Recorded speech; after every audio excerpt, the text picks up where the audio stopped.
A observação equivocada de Ole Homer. Entre os muitos homens ambiciosos de sua época, este foi um nome que poucas pessoas conheciam.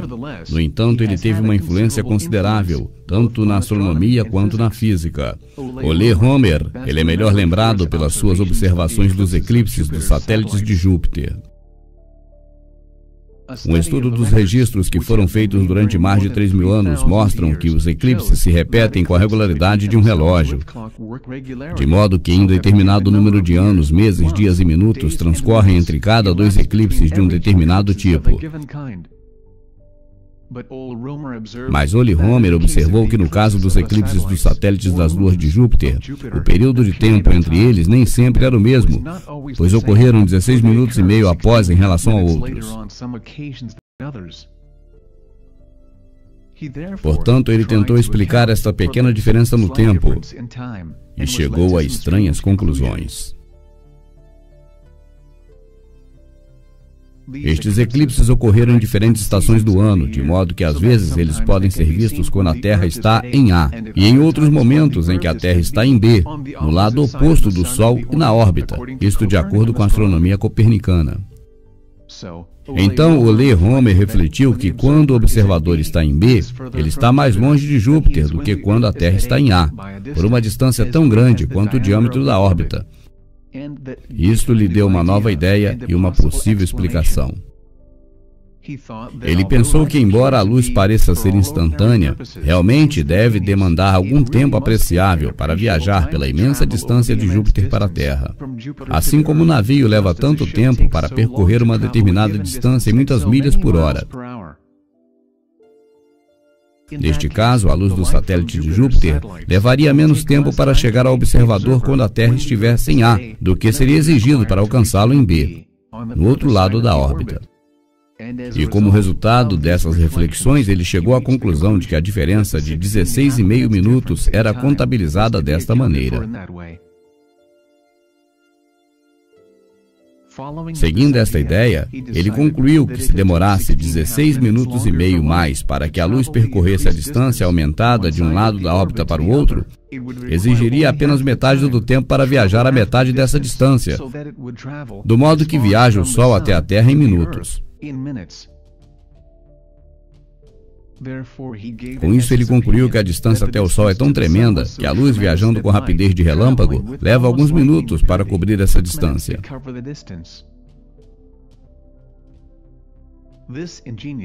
Essa hipótese engenhosa apelou fortemente à imaginação dos astrônomos contemporâneos, de modo que permitiram que ele passasse por um exame suficiente, com o resultado do que eventualmente tomou seu lugar entre as muitas estranhas e mal consideradas teorias da astronomia.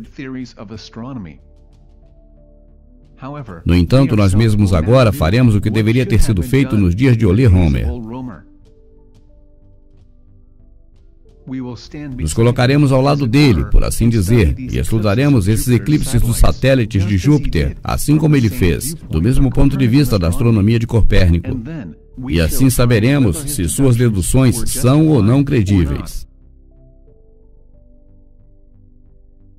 Os eclipses devem ser vistos em uma ocasião em que o observador, ou seja, a Terra, está em A, e em outra ocasião em que o observador, ou seja, a Terra, está em B. Enquanto a altura dos satélites de Júpiter, ou a imagem do eclipse, deveria atravessar a órbita em uma observação, mas na outra não.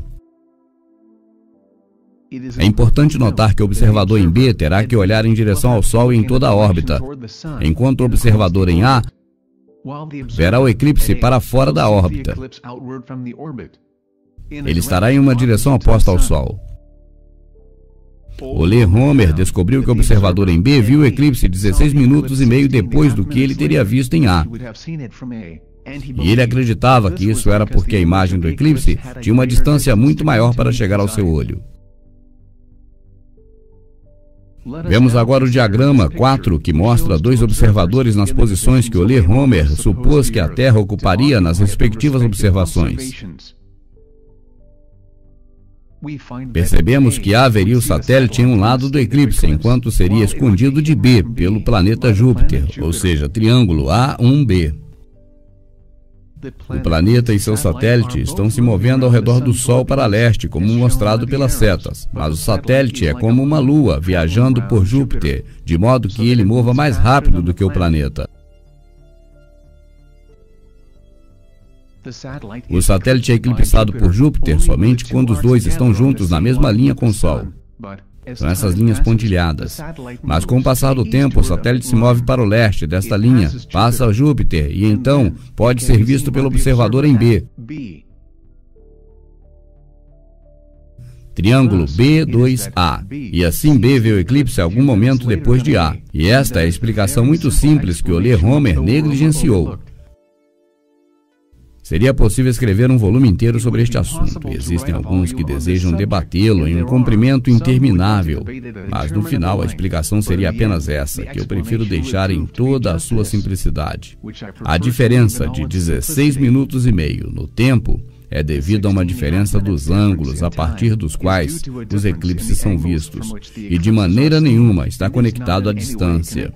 E assim as especulações de Euler Roemer sobre a velocidade da luz e a distância provável para o Sol não representam aqui absolutamente nada.